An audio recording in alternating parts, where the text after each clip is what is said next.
you can return to range of motion. And so I think it looks like 10 weeks would be the earliest. So maybe another, let's say 8 weeks. So maybe for Cody White. Yeah, no, for Josiah Scott if he did get the surgery.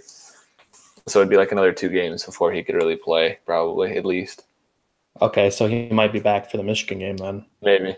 That'd be like early though. It was everything had to have went like really well. Yeah. Okay. Well, that's interesting. I mean, plus you got to assume it's going to take a little time for him to like get back to 100%. You know. Well, right. That's what I'm saying is that everything has to go perfectly for that to be the case. Huh. Okay. All right. Yeah, I don't think Northwestern is as bad as the record says, but if they were 3-1, I'd feel the opposite way too. You know what I mean? Yeah. I mean, the thing though is like without Jeremy Larkin, I feel like they're a lot more of like a one-dimensional team. Definitely. Like with Jeremy Larkin, I feel like they might have had a shot to run the ball on us, kind of. Yeah. But without him, like I don't foresee them like being able to run the ball on our defense. So like that basically puts the game on Clayton Thorson's shoulders. Definitely. And like, you know, our defense, we've been forcing turnovers pretty good. Our secondaries, you know, improved. Wait, so Clayton Thorson has beat us 2 years in a row? Yes, he has.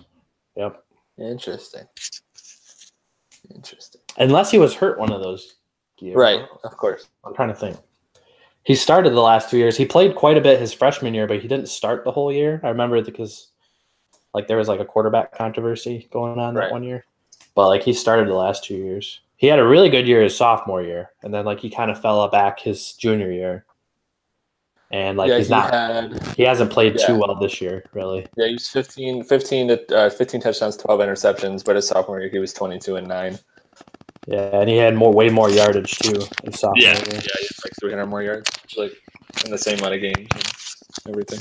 Which is interesting because Northwestern was actually better last year than they were like 2 years ago, but who knows? Yeah, let me click on this real quick. Go to his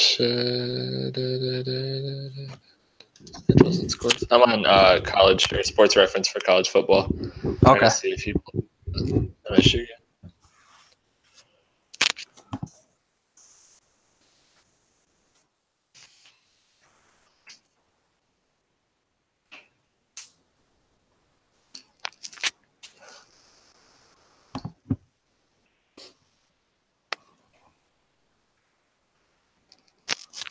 Yeah, he did.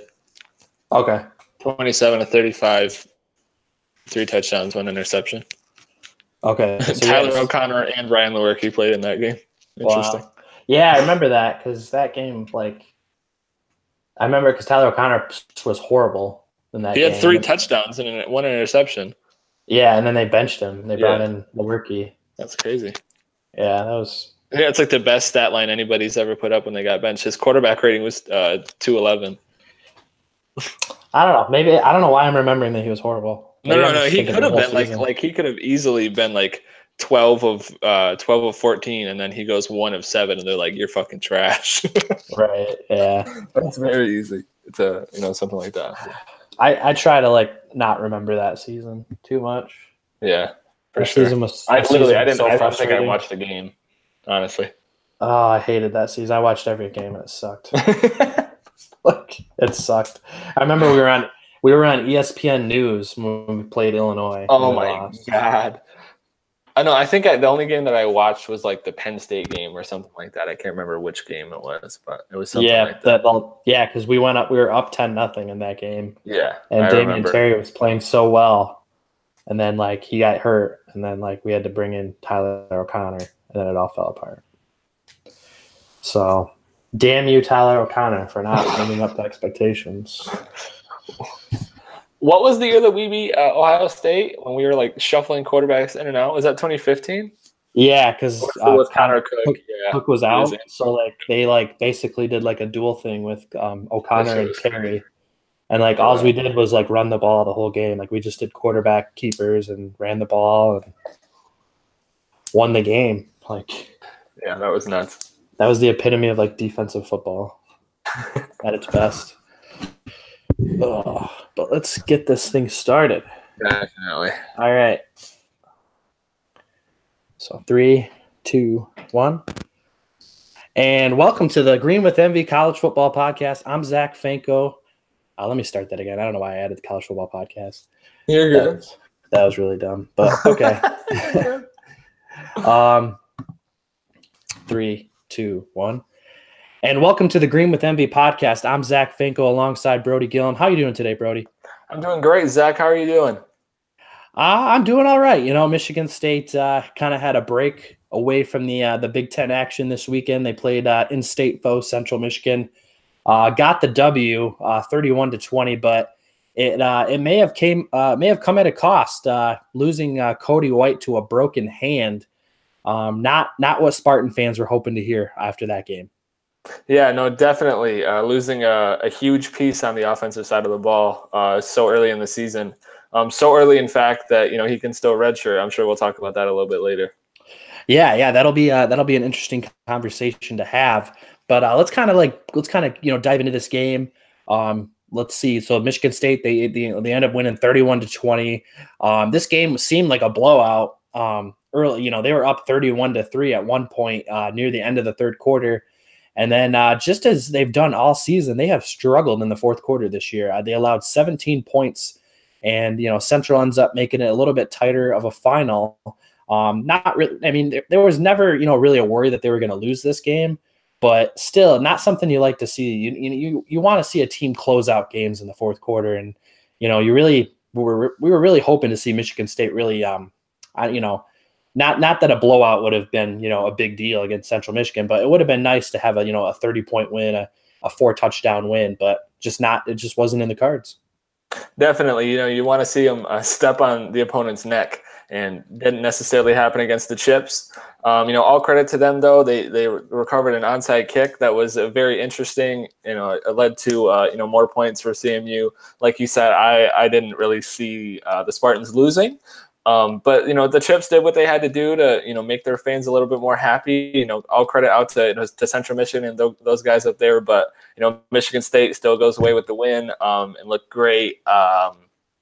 Before that fourth quarter. So I'm not really worried about it. But at the same time, that fourth quarter storyline is a storyline you don't want to have surrounding your team. You don't want to something along the lines of choking. You never want to hear that in regards to your team. So, of course, that isn't something that we want to hear. But we got the win, 31-20, and we found success on the ground, a little bit with different running backs in and out, as well as Brian Lewerke, finally showing what he can do on the ground. So, a win's a win, and I'm excited going into this next game against Northwestern. Yeah, it's funny that you mentioned that too with, Brian Lewerke finding success on the ground. I mean, he had 2 touchdowns, both in the red zone where they were both designed running plays for Brian Lewerke. So, I mean, they kind of let him get back to what he's used to as a dual threat guy. Last year, he had a lot of success with that. He threw for, 2,500 yards passing and 500 yards rushing on the season.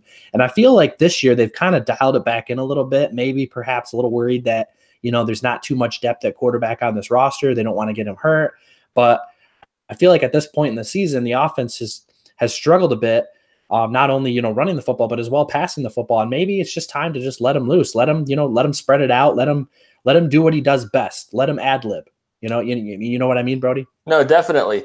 Something that's also encouraging, not to get too far off track, but what was successful against Ohio State in that Penn State-Ohio State game was, Trace McSorley being able to use his legs and, just create plays, maybe, as a passer or as a runner, and having a quarterback that can, do some of the same things. I wouldn't say Brian Lewerke's necessarily as good as Trace McSorley, but having a quarterback that can do the same things is encouraging for that Ohio State game coming up. Yeah, for sure. And, Michigan State, not only Brian Lewerke, but as well, you talked about some other running backs, Ladarius Jefferson, the true freshman out of Muskegon playing. LJ Scott did not play in this game, so he was out for the second straight game. Ladarius Jefferson, though, had a pretty good game, 13 carries, 56 yards, averaged over 4 yards per carry, and then he got his first career rushing touchdown, so it was good to see that. And really, I mean, when it comes to the offense, I thought, they could have done a lot better, especially considering they're playing Central Michigan. But it was good to see them actually get out in space and actually, develop some drives running the football. I totally agree. Connor Hayward also, of course, found success. He was the backup coming into this game, and I think he will continue to be the backup in tandem with Jefferson throughout. And he also had a touchdown, 15 carries, 48 yards, not to become a box score podcast, but, the stats really kind of, he didn't have a lot of yards as far as average goes. He averaged, about 3 yards a carry, but he still found success. And like you said, the team finally not necessarily gets the yardage, the average yards per carry is about where it's been, but they found success on the ground and mostly in part to Brian Lewerke, credit to him. But in tandem with that, not to get, too far into the bad stuff, but he didn't really have a game that was notable passing. And so if he didn't have that, that run or the game on the ground that was so notable, we might not even won this game. Yeah, I mean, those 2 rushing touchdowns, that was a big part of the game. And then, let's kind of shift over to the defense for a moment here. I mean, the run defense, once again, dominant. They allowed 63 yards on 22 carries, a little less than 3 yards a carry there. But this interesting stat I actually just saw over the weekend. So the 161 yards given up in the first 4 games by Michigan State is the least that's been given up by a Power 5 team since 2008. So this rushing defense is, they're on par for a pretty good season as far as stopping the run. Whether or not that carries over into the rest of the Big Ten schedule, we'll see. They got some really good running teams coming up, Penn State, Ohio State later in the season. So definitely something to keep an eye on. We'll see whether or not this rushing defense remains solid, but so far nobody has been able to run on the Spartans. Definitely. The thing that I think is even more exciting is that we've played quite a few quarterbacks that have the ability to run, maybe not necessarily in a as well as Brian Lewerke or some of the other actual dual threat guys, but guys that can get yards on the ground. Tommy Lazzaro can move his feet quite well, and we still only have allowed such few yardage, like you were saying. I think that's almost the most encouraging part, is that the running backs can't get anything going, and the quarterbacks is kind of what's propelled the offense or the rushing game to get to where it is and those stats that you're talking about, and they're not good either. So, I think that's a great thing. Yeah, and then in conjunction with that, I mean, Justin Lane and David Dow come up with some interceptions too. So I mean, the secondary forcing turnovers.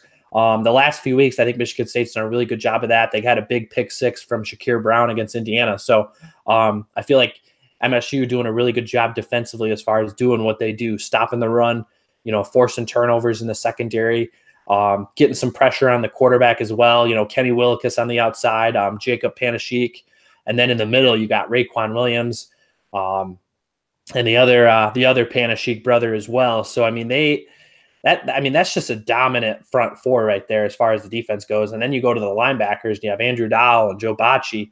So I mean, coming into the season, we kind of expected this to be the strength of this defense, stopping the run. But I mean, Michigan State has really cemented that fact. I totally agree, and just a storyline to look for is we're talking about this dominant defense. Josh Butler didn't play too much against Central Michigan after kind of being hampered a little bit, as D'Antonio said, as well as Dylan Alexander, the defensive end, the 5th-year senior, dressed for the first time against Central Michigan, but he didn't play. Of course, because he's been plagued with injuries, and a storyline that we were talking about before the podcast. Redshirt sophomore defensive tackle, Mufi Hill Hunt, dressed for the first time, and he didn't play. He suffered an ACL and MCL injury against Ohio State last year, and he's also back. It seems like, I don't know in what capacity, but along with that, something to really look forward to is what Mike D'Antonio mentioned with Josiah Scott's. He announced that it was a meniscus injury, and he's very close to returning back to practice. We were looking at the meniscus injury kind of timelines, and it's right in place with that, either if he got surgery or if he didn't. I know that's an injury that you can choose to or choose not to. I don't know if they've disclosed that or not yet, but just the our defense playing so well, and then us not having all of our pieces that seem to be coming into play is really exciting going into this next tough stretch of the next 4 or 5 games. Yeah, I mean that would be huge if they can get Josiah Scott back within the next couple weeks. I mean, obviously you have Northwestern this weekend, and then a big game on the road at Penn State. I don't foresee him coming back for either of those 2 games, but perhaps a return for the October 20th game against Michigan, maybe. We'll see. I mean, we'll see. Definitely. At this point, I mean, Michigan State has to do the smart thing. They have to take it slow. You want Scott to be 100% coming back because he's such a dynamic player on the defensive side of the football that you can't afford for him to re-injure something. So if he has to be out for as long as he's out, then that's just the case. And, maybe perhaps he ends up missing until November and, he plays, because if he plays in that Ohio State game, plays the last 3 games of the regular season, and perhaps, whatever bowl game Michigan State ends up playing in, he would still be eligible for a redshirt according to the new rules this year. So, I mean, that's something that Michigan State has to keep in their minds as well. Definitely. And, the meniscus thing isn't anything to play with. Again, we don't know if he had surgery or not. But that's not an injury that you want, to see players try and re-aggravate or anything like that. Hamstrings are a little bit like that too, where, you really just don't want to see them playing on it. You'd rather have them just sit the whole time. And so, like you said, I don't want to see Josiah Scott earlier than it needs to be. But with our defense, again, being so good already, and our secondary can improve by adding that piece back at some point, maybe if we're in a good bowl game, like you said, we're in a good position in Ohio State. Maybe we can come up with a victory there. That would be very impressive, of course. And then going into maybe a good bowl game, Josiah Scott can really show his prowess. And again, like you said, maybe he can still get that red shirt as well. Yeah, this new rule, I feel like has really it's been an interesting, add to college football because you have down in Clemson, you have a guy like, Trevor Lawrence ends up being the starting quarterback, and Kelly Bryant transfers saying, he played 4 games and now he wants to transfer and he doesn't want to lose his eligibility. So he's a senior, but he could be eligible next year to play.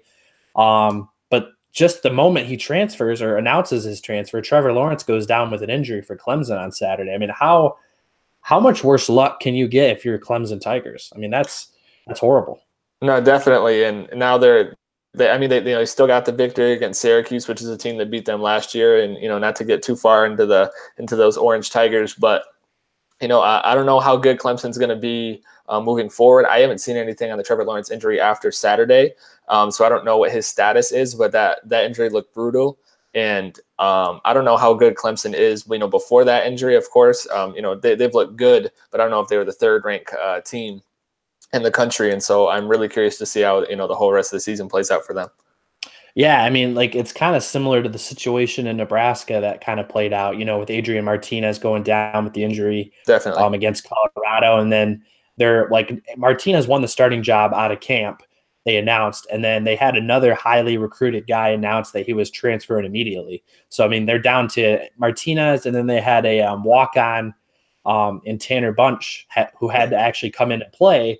So, a lot of times I feel like, this new rule, as much as coaches were saying, this is a great thing, we can get experience for our young guys, it's kind of a double-edged sword in a way because players now are kind of thinking about this as how do I help myself as far as my future? Definitely. It kind of turns into the NBA thing where, Kyrie Irving forces his way out of Cleveland, or Jimmy Butler's doing what he's doing right now, and almost, gives the players the power, which is very interesting in college football where, no matter where you stand on, the college players being paid or anything like that, the players don't really have a say in any of that. And now they kind of do, and they can kind of dictate what a team does. And I think what the biggest storyline that comes out of this new rule is how successful Nick Saban is as a coach, being able to keep both of his quarterbacks. Whereas, Clemson can't do it. Like you said, Nebraska can't do it. A lot of teams can't do it, and for good reason. But it kind of just shows how good of a coach Nick Saban has to be for him to be able to keep both quarterbacks with, such a great new rule for Jalen Hurts and him not choosing to use it. Yeah, when you're winning games like that, it's hard to walk away from such a successful program because, if you're Jalen Hurts, you never want to talk about a guy getting injured, but right. he's one injury away from being the guy. Exactly. So you gotta kind of think of it and have that mindset in your head that always be preparing to be the starting quarterback. But let's shift back over to Michigan State here. Sorry, I kind of got off on a tangent, but I really think that's an interesting rule that we're definitely going to see more headlines the rest of the season definitely going forward for sure. Yeah. Sure. But yeah, let's talk about, Lewerke. I mean, he really struggled in this game, kind of struggled more in the second half after Cody White left the game with a broken hand. And, I mean, he throws for 185 yards, 16 to 25. He throws a pick. They were actually driving earlier in the game. It looked like they were going to score to take a lead, and then he throws a interception in the red zone. So, what did you take away from this game, Brodee, as far as where Brian Lewerke really struggled? He honestly just showed more of the same in my eyes where, I talked about this quite a bit and I don't want to sound like a broken record, but he just kind of trusts his talent a little too much. In this game, there was times where he didn't use his talent enough where, of course, when you get a big lead, you want to run the ball and things like that. But along the same lines, they ran a couple RPOs, which I was very excited to see, but his 16 completions were, of course, were not all for check down, throws or, short throws, but that's how you get 185 yards. He didn't even have 200 yards passing against a defense that in CMU that maybe might be okay. But at the end of the day, we were up on them 31-3, and Lewerke still didn't have success, through the air, which is kind of alarming.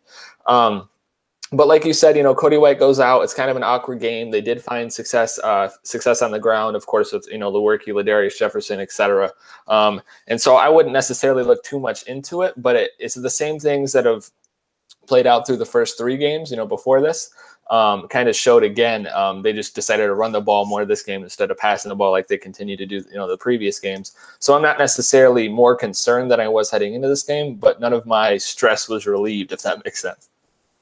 No, I completely understand. And, in Lewerke's defense, I mean, he was missing a lot of guys on the outside. I mean, Cody White leaves early with an injury. Both Cam Chambers and Jalen Naylor were out for that Saturday's game with undisclosed injuries. So, I mean, they were basically down to Felton Davis, Brandon Sowards. Darrell Stewart did not play on Saturday as well. So right there, you're missing, 2 out of your 3 top guys at the wide receiver position. I'm interested to see what they do going forward without Cody White, though, because, he leads the team in not only receptions but yards. That's not production. You just replace. Like, it's going to be interesting to see how Michigan State goes, because you still have a tremendous talent in Felton Davis, but you got to think that Northwestern's going to be double teaming him or having a guy over the top on him the entire game, because they know that Felton Davis is the type of player that can really change a game. And we'll get into this later as we break down Northwestern, but Northwestern really played Donovan Peoples-Jones, Michigan's big-time receiver, really well, held him to 2 catches for 14 yards in that game. So, I mean, Northwestern pretty stingy against the pass as far as their defense goes. No, definitely. One thing that I would say if Michigan State's going to deal with the loss of Cody White is I think that Darrell Stewart's a very similar player to Cody White. In a lot of ways, I think he doesn't have some of the dynamic talent that Cody White might not have, and he maybe doesn't have the chemistry with Lewerke, even though he's been, with the program longer than Cody White has. But at the same time, I don't think that anyone will necessarily replace Cody White's production, but I think it will also open up us to be able to see more of, other receivers. If, Jalen Naylor's back, Cam Chambers, if he's back, I believe he is back definitely for this game. As well as, maybe we talked about this before the game, or before the podcast. Connor Hayward's been lining up at wide receiver a little bit. And I kind of want to see how that works out. If we can get him on kind of an inside slant, a little bit like the Indiana touchdown that they got late with, his name's escaping me. What's that wide receiver from Indiana's name? His name's so complicated. Anyways, the slant touchdown for 65 yards or, close to that. I think Connor Hayward can definitely do something like that if you can just get your playmakers the ball in space. So I don't think that we can replace Cody White's necessarily like his third down production or things along those lines, but we can still find production in other places, and maybe it'll be better to have that happen now and see what our offense can do. And then when he comes back, we can add that on top of it if it does go well. Yeah, and to add to that point too, can we get the tight end involved in a football game? Like at this point, I'm like, come on, like get the tight end the ball. And I don't know if it's maybe the tight end's just not quality apparently. I mean, Matt Sokol had 1 catch for 6 yards against Central Michigan. The game before, we finally got a catch to Matt Dodson. We didn't have a single reception in the first 2 games to a tight end. Matt Dotson scores a touchdown against Indiana, but I feel like with Cody White out, we're going to have to look to these other guys, the tight ends, the underneath receivers a little bit more, because Felton Davis, as I was saying earlier, like they're going to be double teaming him because they know that he's Michigan State's #1 target, and they're not going to let Felton Davis just be open, down the sidelines. Like they're going to have to be a little bit more creative as far as getting Felton Davis the ball. No, I totally agree. One thing that I would say, look for Michigan State to maybe throw a couple more screens now that they trust a couple more of the running backs. Now that I think everybody's played, gotten some touches. If I'm not mistaken, I do believe that Elijah Collins did get a few touches in the game against CMU, and Weston Bridges did, Ladarius Jefferson, of course, and Connor Haywood alongside LJ. Everybody's got a touch now, and so with Cody White out, maybe we have more of the underneath passing game, this the check down, the swing pass, and let the running backs get some receiving yards. Maybe that's part of the offense that we can kind of explore a little bit more now with Cody White out. Yeah, for sure. I mean, it'll be interesting to see because I feel like that's maybe the most interesting part of this upcoming game is what they do at the wide receiver position. What who ends up making the big plays, who ends up replaced. Because, I mean, Cody White, he's that type of receiver that, we were talking about this earlier before the recording, but that Cody White, like he moves the chains. He comes up with the big catches when Michigan State needs it most. He's the guy that Lewerke looks for when he's in a tight bind. So it's going to be really interesting to see, how Michigan State responds here because this is a big-time guy that they're missing right now. No, I totally agree. Real quick, another thing is that Cody White's ability to make contested catches, it's kind of along the same lines. I just wanted to get this in there. The ability for him to make contested catches is something that not a lot of the receivers can do outside of Felton Davis. They haven't shown that their ability to do that. And so I'm really curious to see if they can make those contested catches because Lewerke seems to trust his receivers and his arm strength a little bit more than maybe he should at times. And so maybe we get burned on that. Yeah, I mean, as Mark D'Antonio said, earlier in his press conference this week, that that these injuries are, he looks at them more as an opportunities for other guys to step up. So perhaps, as he said, opportunities for some of these younger guys to step up. Maybe a Brandon Sowards ends up really, breaking out this week. Maybe Darrell Stewart, finally has a huge breakout game, or perhaps Jalen Naylor continues to make big plays. Maybe we see Cam Chambers come up with some big plays. Who knows? They have some talent at the wide receiver position. No one's disputing that. But as far as the experience goes and just the dependability, we haven't seen it yet. So it's going to be interesting to see.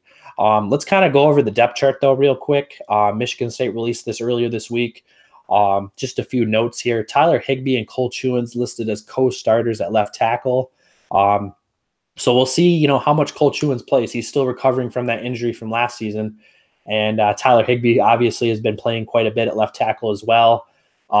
More so along the offensive line, Kevin Jarvis and Luke Campbell listed as co-starters at the right guard position.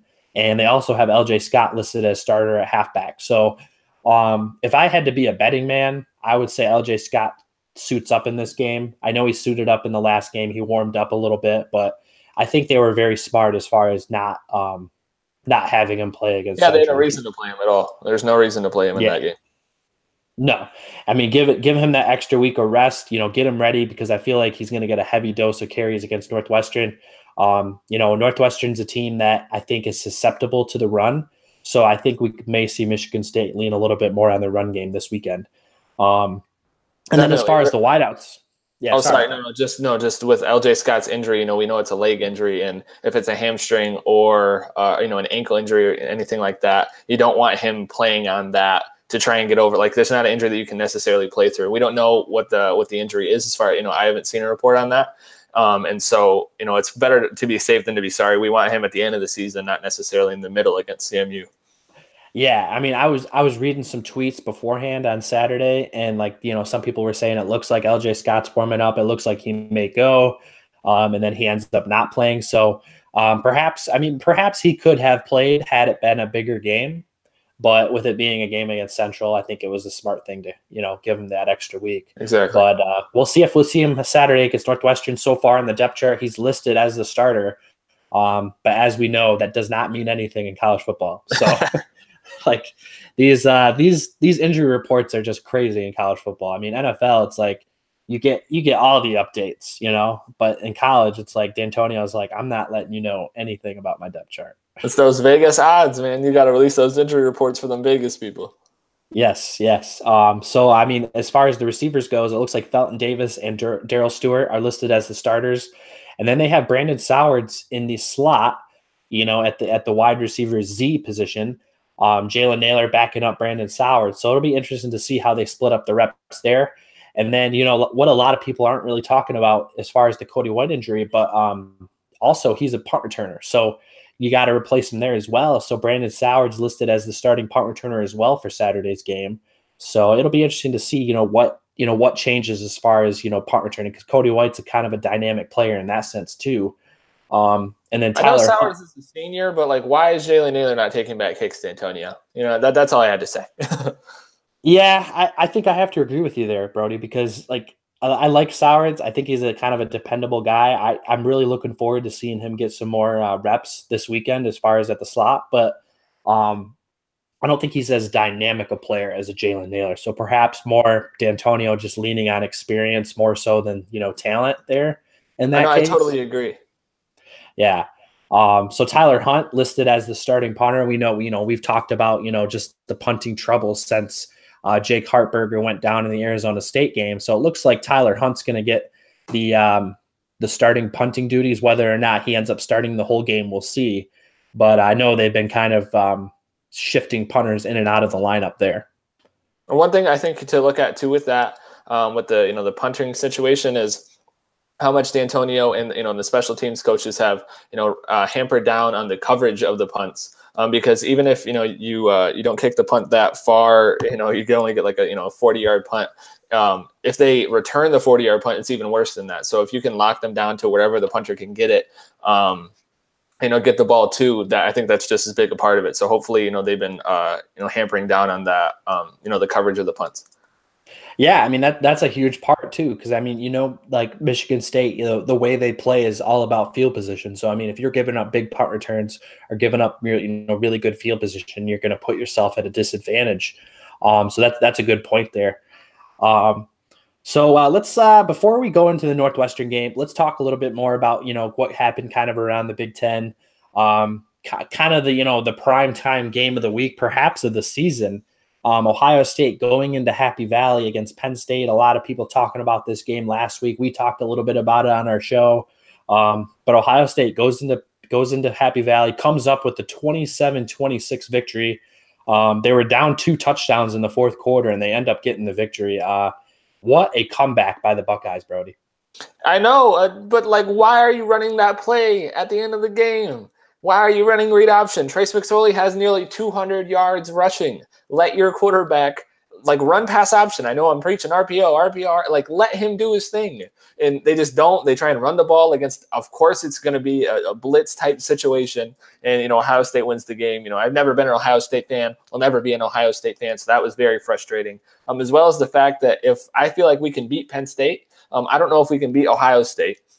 And so it was kind of I wanted Penn State to win for Michigan State more than anything, because I think that if we can beat, or if they beat if they beat Ohio State, and Ohio State could lose another game to us or Michigan, or maybe a fluke loss, then we could have a potential to win the Big Ten East still. And now I don't necessarily see that happening. But obviously everything in the cards is still possible. But Penn State losing that game crushed my heart twice.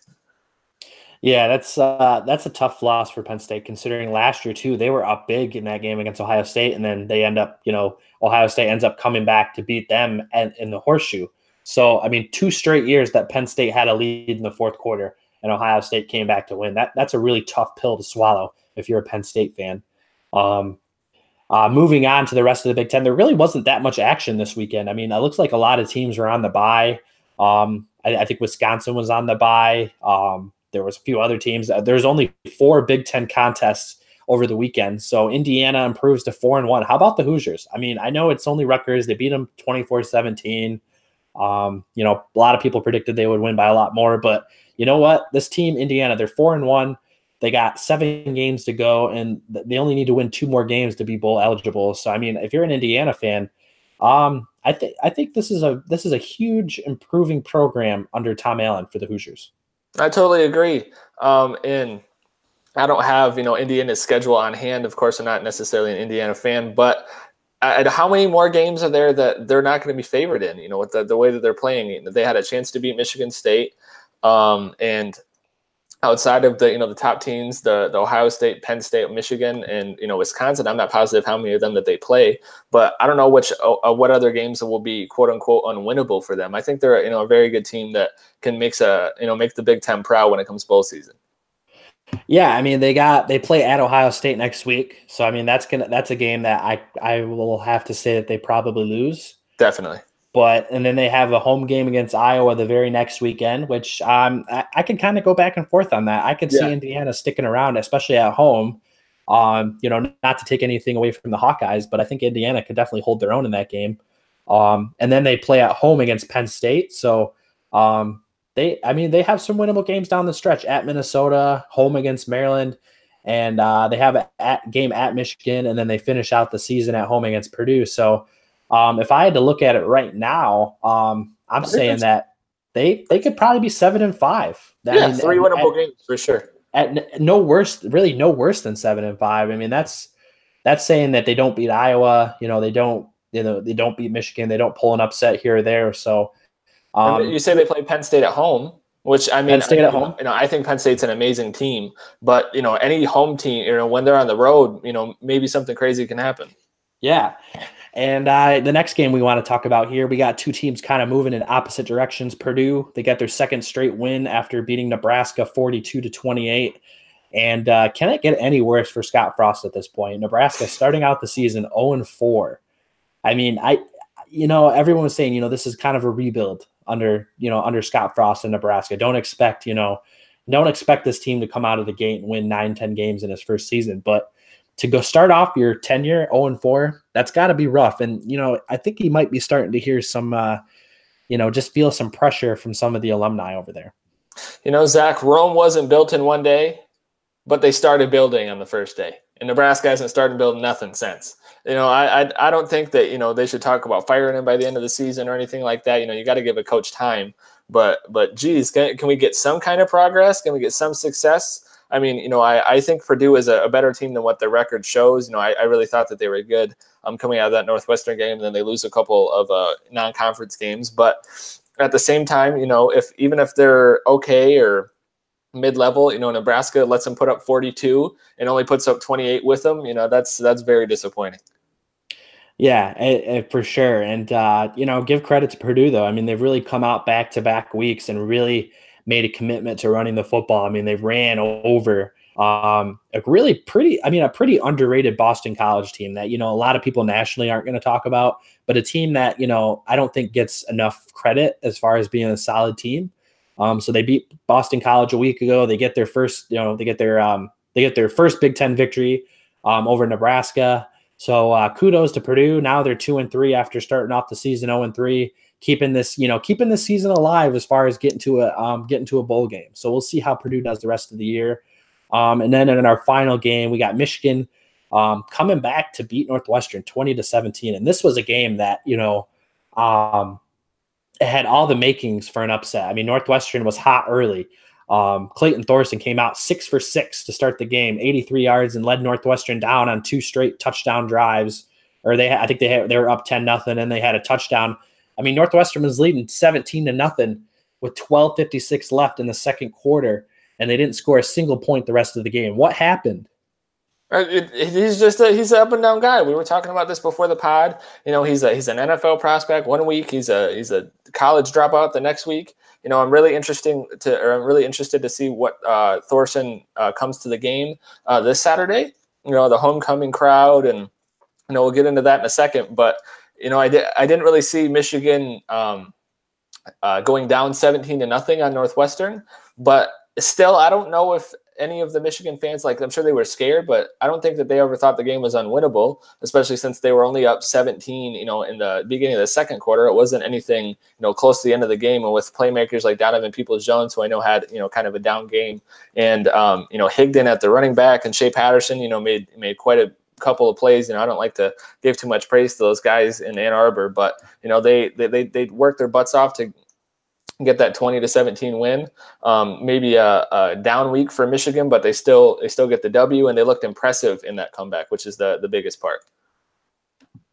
Yeah, I mean, you got to give credit to Michigan. I mean, you're down 17-0 on the road. That's a gutsy comeback victory for the Wolverines, especially in a game where they weren't playing their best football. And that's kind of, we always talk about that. The best teams still find a way to win, even when they're not playing their best football. So, credit to Michigan. We'll see, what they do going forward. Looking ahead to next week, though, we got some interesting games in the Big Ten. Outside of East Lansing. Let's take a look at some of these games real quick before we dive into Michigan State's game. We got Iowa playing Minnesota, and we know that's a big trophy game, the Floyd of Rosedale Trophy. Iowa going into that with me, Zach. I'm sorry, I didn't know that one. I can't lie. It's a pretty big rivalry game for them. I mean, kind of a Big Ten West showdown. Both teams starting off the Big Ten season 0-1. So, I mean, this is a big game for both teams to try to get that first Big Ten victory. Indiana off to a really good start, as we were talking about. They go on the road to play Ohio State. And then a night game, which, I mean, I guess if you're thinking before the season, I know it's on BTN, but I'm thinking BTN might want a different game. But Nebraska 0-4 going on the road to play. They're going to Madison to play Wisconsin at 7:30 kickoff. This might be an ugly game if you're Nebraska. Zach, I have a question for you. What happens if Nebraska wins this game? I'm not saying they will. I don't think they should. But if Nebraska has their first Big Ten victory against Wisconsin, what does that say about Wisconsin's season moving forward? And again, I don't think that I don't know if it's possible, but it is something that can definitely happen. I mean, if you're Wisconsin and you lose this game, I mean that's a heartbreaker, because I mean, coming into the season, everyone talked about Wisconsin as being. You talked about Ohio State and you talked about Wisconsin as some of those teams that you thought might have a shot at the playoff. And in Wisconsin, they're already kind of behind the 8 ball with that non-conference loss to BYU. So really, the Badgers cannot afford to lose another game all season. Yeah, for sure. So kind of going forward here. That not really a whole lot of huge games as far as the Big Ten goes. We got some kind of ho-hum games. Maryland going on the road against Michigan. Michigan favored by 17.5. If you're talking about watching some really good football, you might want to tune into BTN at noon. Illinois and Rutgers. Now that is college football. Oh my God! No, hold on, real quick. I'm joking. Did you see the quote from Kansas earlier this week? So they have a crazy turnover ratio. And I think it was one of the players is like, that's the Rutgers effect. Oh my God, I was dead. No, I'm sorry, Rutgers fans. We have the Rutgers staff over at Armchair, but you can't help but laugh. You gotta laugh. You gotta laugh at yourself at this point. And even if you're Illinois too, I mean they're 2-2, so I mean at least they have a little bit more to brag about. Illinois favored by 4.5 in this game on the road. So if Rutgers is going to win it all the rest of the year, this is probably their best shot to do it. So we'll see. This should be a great game. If you're really into watching two bad football teams, and go ahead and tune into BTN at noon. I'm all for it. You got a couple other noon games as well. And what about, usually, like, I've noticed this over the years, and tell me if I'm wrong, but like, it seems like Michigan State and Michigan always play one after another. Like if one's playing at noon, the other plays at 3:00 or 3:30, or vice versa, or they never play at the same time. But this weekend, for whatever reason, they have them both playing at noon. I kind of.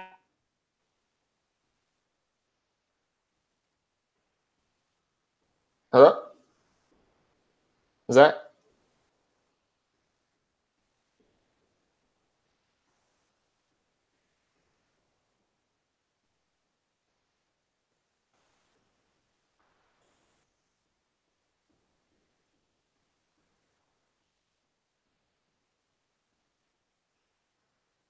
don't sleep in too late. Set your alarms, people. Noon kickoff, first noon kickoff of the season. They will play. Northwestern comes in at 1-3 on the season. After a close loss to Michigan 20-17. And they were up 17-0 as we were talking about, and they just fell apart, in the second half. And Northwestern right now is a very, I would say, desperate team because they've lost 3 straight games since that season opening win over Purdue. What are your thoughts on, how far, how Northwestern's going to come out on Saturday? I think Northwestern is going to come out firing. If they were at home, I would say they maybe have a real, I wouldn't say real slim, but a fairly slim chance of winning this game, but they're not. They're on the road. It's homecoming. I expect to see Northwestern to have a rhythm at some point in this game. Like you said, like we talk about, Clayton Thorson is an up and down quarterback. I'm sure he'll have a stretch like he was early against Michigan, that 6 for 6, 83 yards to start. I'm sure he'll have one of those kind of quarters, but I don't think he's going to be consistent enough to beat us at home. I don't, with the homecoming energy, we're talking about this before the podcast, the energy is real. It's real in high school football, and it's definitely real in college football. And I think Michigan State is going to win this game fairly decisively, but also going to find a way to stress us out. Not to give my game prediction, but I just don't see it Northwestern doing much against us this week.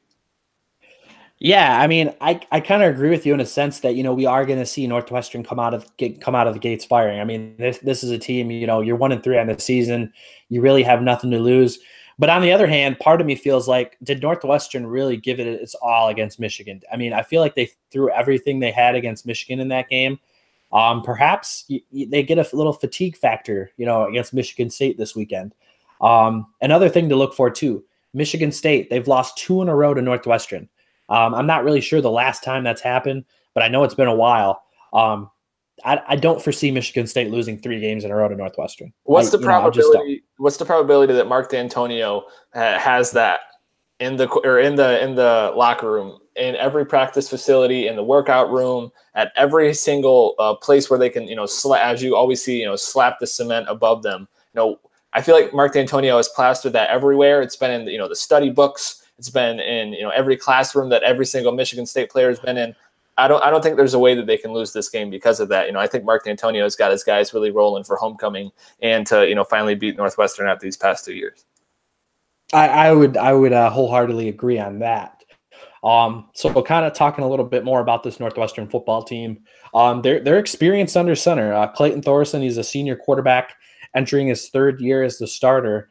And so far, it's been kind of a down year, similar to last year. He had a really outstanding sophomore season, kind of a down junior season, and again, just not really doing much for this team. Obviously, they're 1-3 on the season, so if you're looking at a team that's 1-3, the statistics aren't going to be there in general.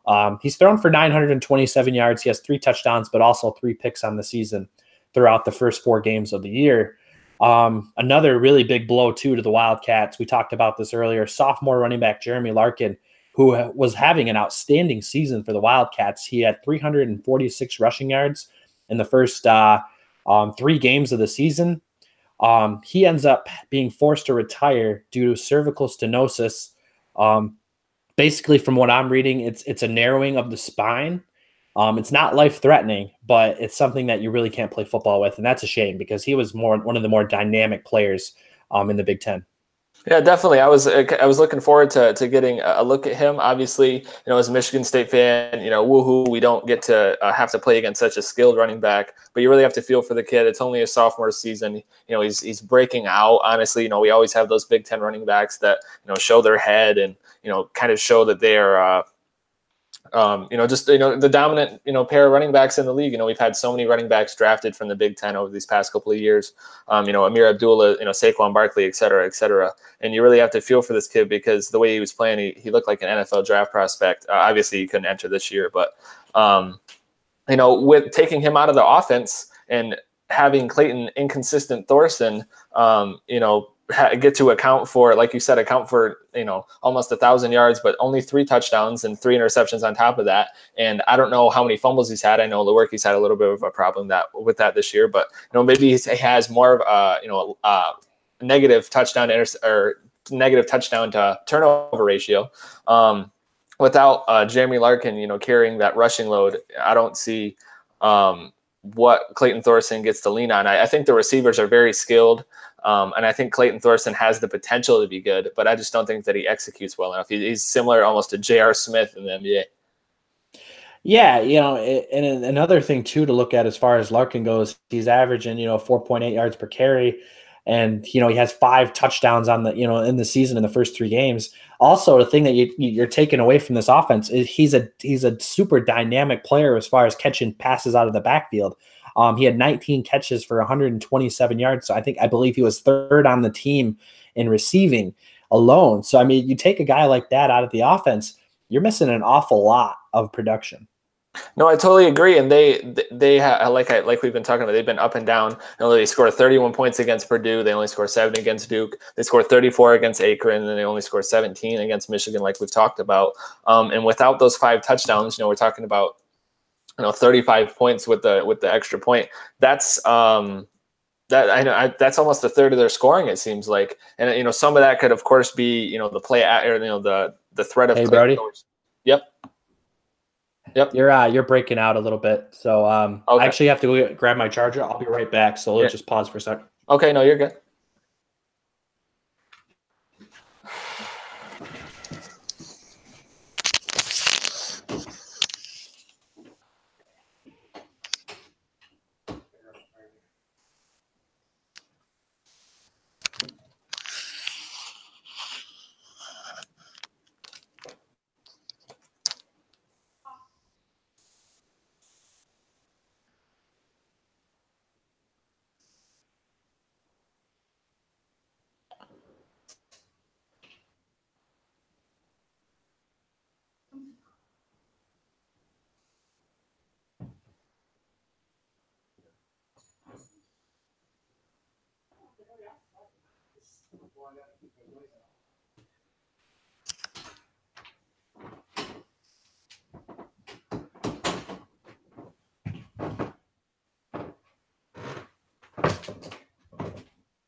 All right, I'm back.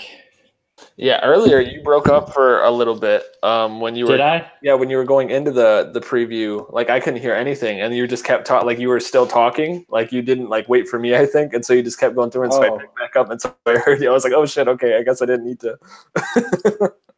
Dude, sorry about that. Do you know? So right when I started the preview, basically. Yeah, no, I don't. Just so I know what to look up for when I it was it was transitioning because we ended with the Michigan Northwestern game, so it was from that into the beginning of the Northwestern preview, and you didn't break up, the audio for me just cut, and then it came back. So I think it might still have it, but it might also have me in the background being like, Zach, so maybe you can mute me or something.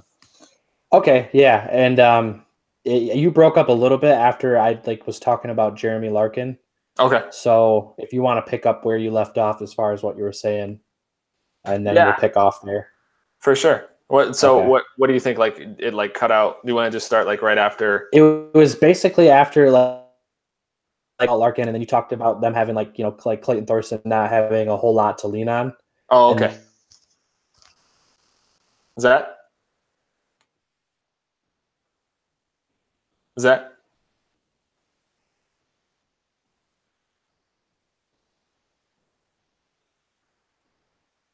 Is that?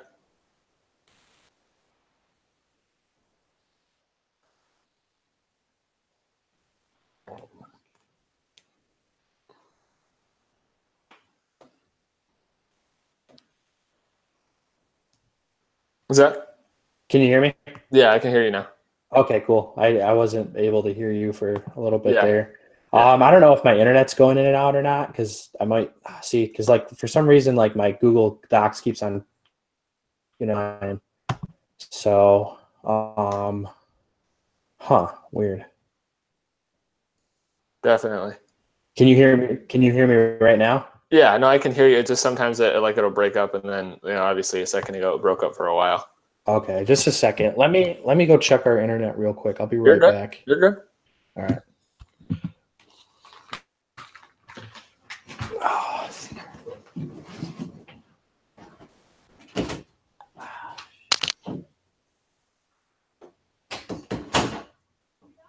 No, not yet. Our internet keeps on like breaking up.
Hello.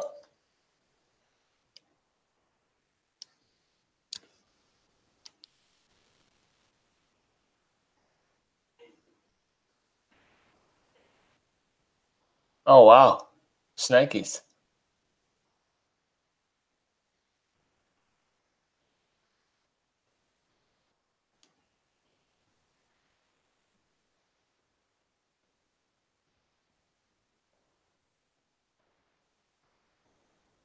Yeah.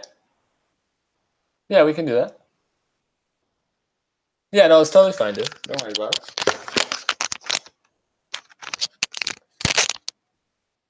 No, you're totally good. Don't worry about it.